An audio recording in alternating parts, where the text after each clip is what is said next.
Hey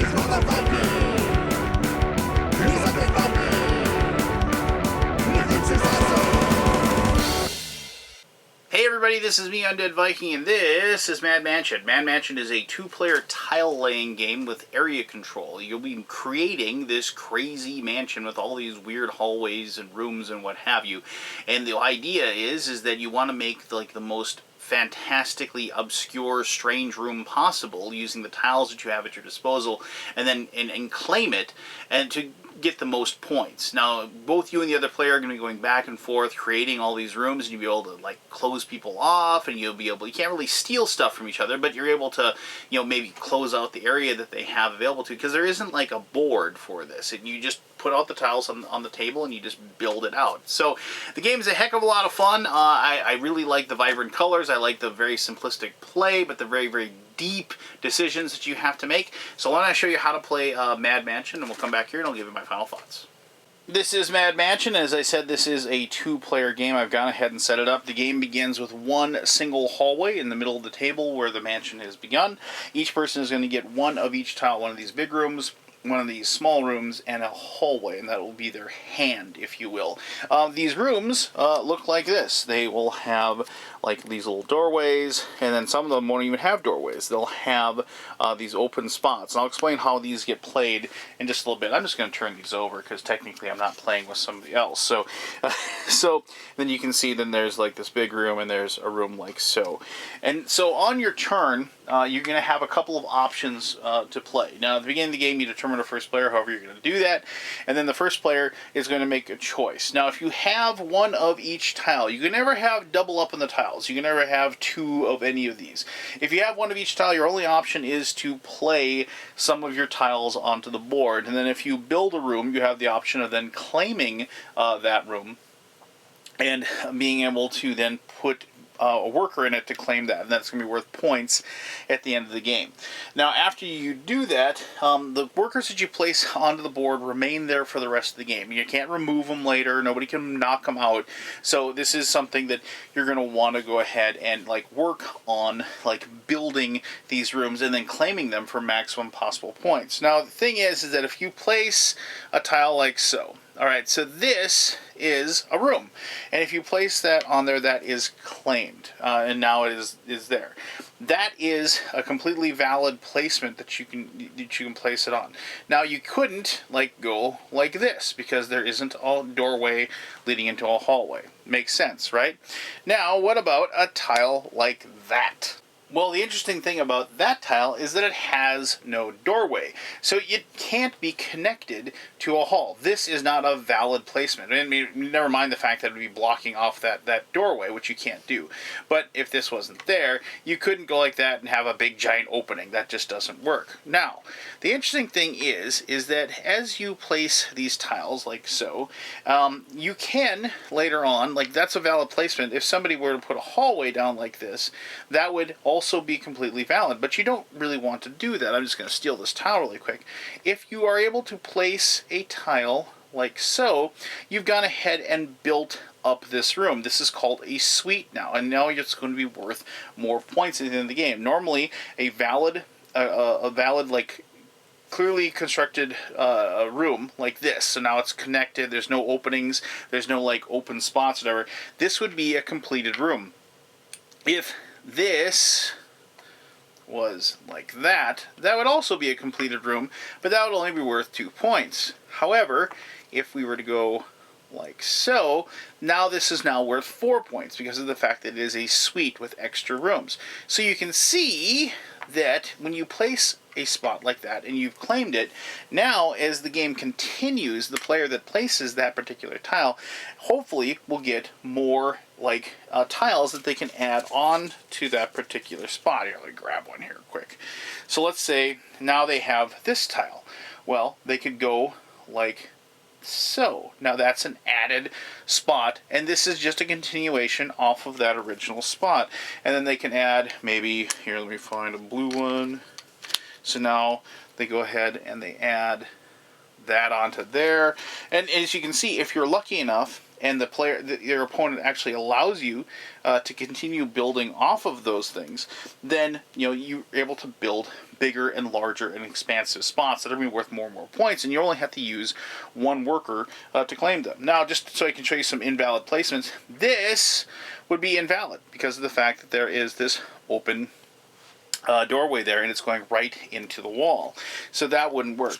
However, if you were to go like, oh, that won't work either, I apologize. If you were to add, just a moment, I can't find the right one.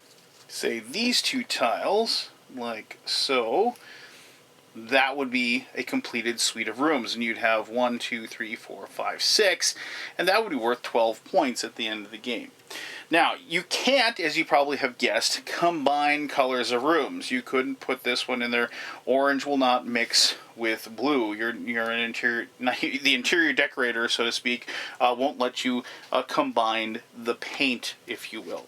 Now, what if you don't have one of each tile in your hand when it is your turn? Well, then you have some different options available to you for your action. You can, if you wish, play any tiles in your hand. So if like you only had, yellow here only had like these two in their hand at this time, they could play any tiles in their hand to build new rooms or hallways and place workers if they wanted to. And then you can also place a worker in any previously created room. So like maybe this room, for whatever reason, let's say that was there, the yellow could say, I'm going to build this hallway. That room wasn't claimed, and they could go ahead and place that in there.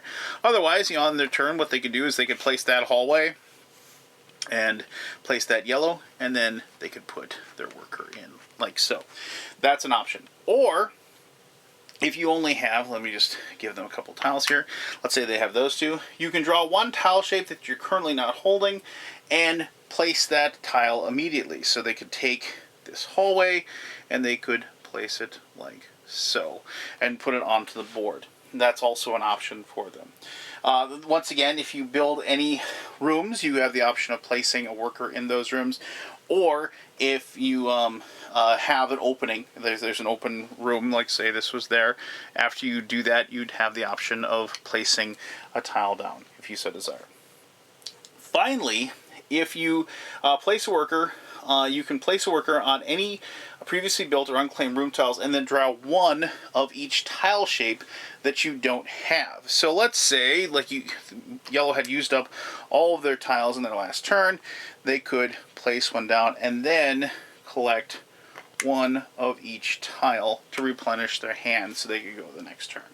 So this is going to go back and forth. And the thing is that, yes, it does look like, because of the fact that you can't claim, like you can't take over somebody else's spot once it's been created. You might be wondering, well, where does the strategy come in? Well, the thing is that you never want to let a player have the option of building up their room like so. I mean, you never want them to have all these openings. So yellow on their turn would be very wise to just go ahead and place a hallway like so. To close that off, making it so they are unable to do it. Or if they had access, to like a tile, they could just go ahead and put it, and yes, maybe possibly give them some points in the occasion, but that would prevent, the other player from, adding something even greater to the thing like this, and then having more options to be able to add even more rooms onto it.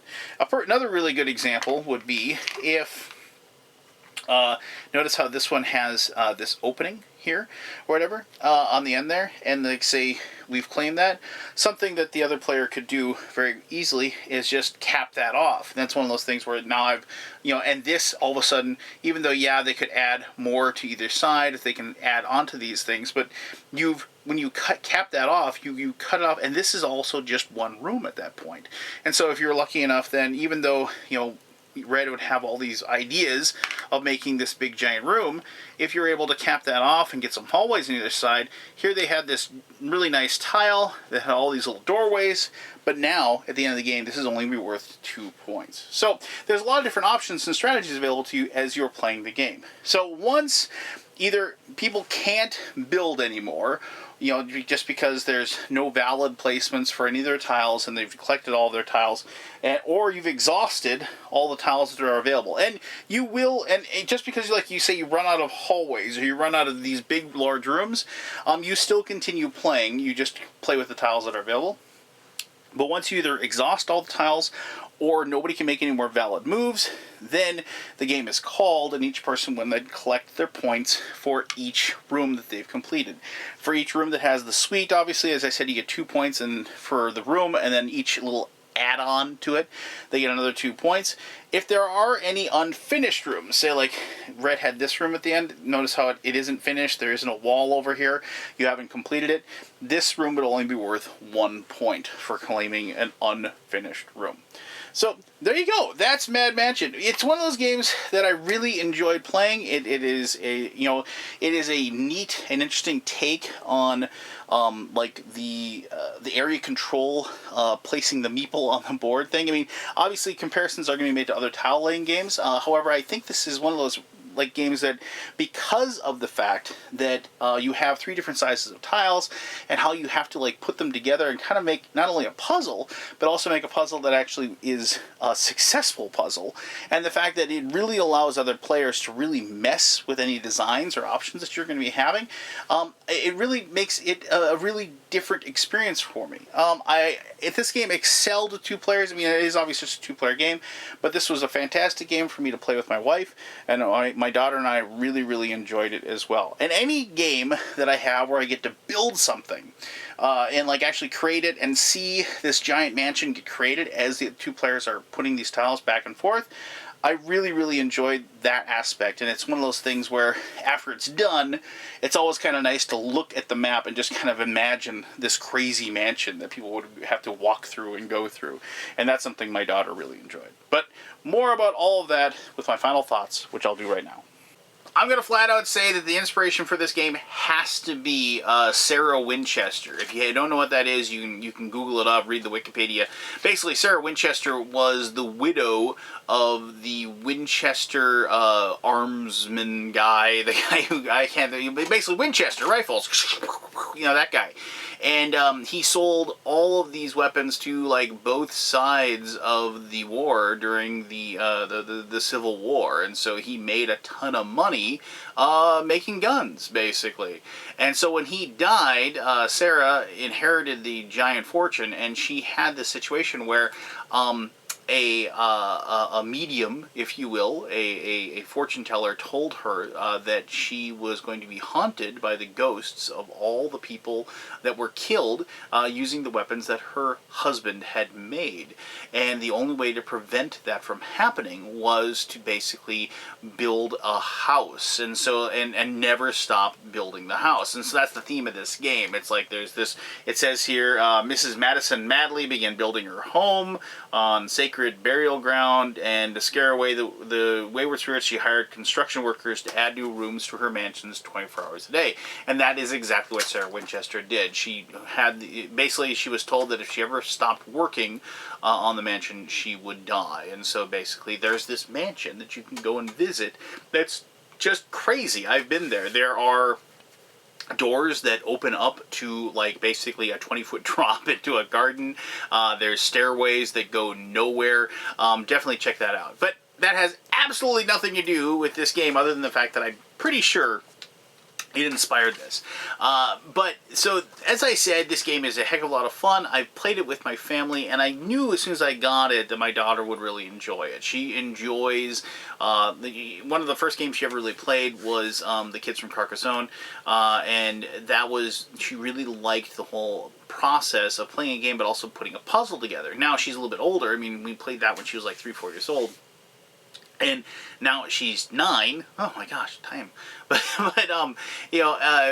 of the things is that like she liked this one because even though there are some kind of hard and fast rules, like when you are putting things together, like you can't make a T section with your hallways. You have to slide them to either end. You aren't able to do it. So there are some rules as far as the placement of the tiles, but it's a lot more free range, if you will. And so she and I are able to create these crazy, crazy mansions. I've even caught her after we got done playing and I was doing something else. She was taking the tiles and just trying to make the coolest, craziest mansion she possibly could with the tiles. And then my son actually got a hold of the tiles too, and he had a lot of fun with it as well. So, I mean, for that matter, I mean, the game was fun to play with my daughter. We had a great deal of interest in, like, you know, competing. But just in general, like, she just liked seeing how big she can make a room, right? And there's, like, that aspect to it as well. And the cool part about the game is, like, when I played, you know, people that I played other area control games like this with, such as my wife, that's when the game kind of blossomed and when you're starting to hedge people out.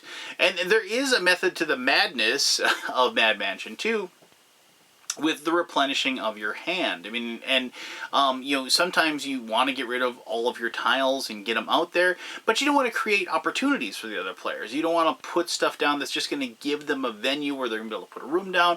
Things like that I found to be very, very interesting. Now, sometimes you can get stuck with a very problematic tile, like you have an orange tile where you just don't have anything else.